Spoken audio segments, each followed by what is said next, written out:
I don't know if the semiconductor runs the world, but it definitely touches the world on a daily basis. Your car, your TVs, everything you're dealing with is touched by the technology and semiconductor.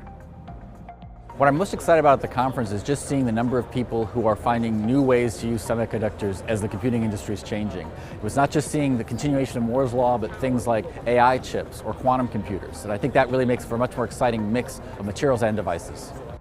There's very few things left in the world that aren't powered by technology. So with that comes great responsibility to actually help the world understand what is next. It is almost impossible to live without chips today. From morning to night, a semiconductor is taking care of your life. We have two kinds of the technology. One of the way is how to suppress the power consumption itself, and the second way is how to improve the power efficiency.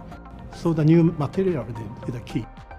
Advancement of the technology means higher switching speed, and to do so, you need new materials in addition to silicon. And they're very closely associated to precious metals.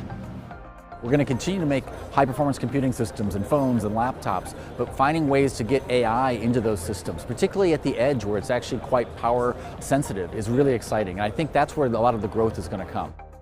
In the previous semiconductor business, the main player is a semiconductor company itself. However, recently the platformer like the Google, Facebook, Amazon is a main player in the semiconductor business area. Semiconductor business size defined by the application.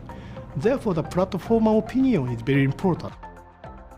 Rare earth is a part of the equation because it's ultimately part of the supply chain. It's actually critical that we're strong on every aspect of the supply chain, and you could argue that we start with rare materials. I think that the medical side is going to be huge in the next 5 to 10 years for all of us. Now that we're getting into biomedical, that sort of thing is going to change potentially the way we live.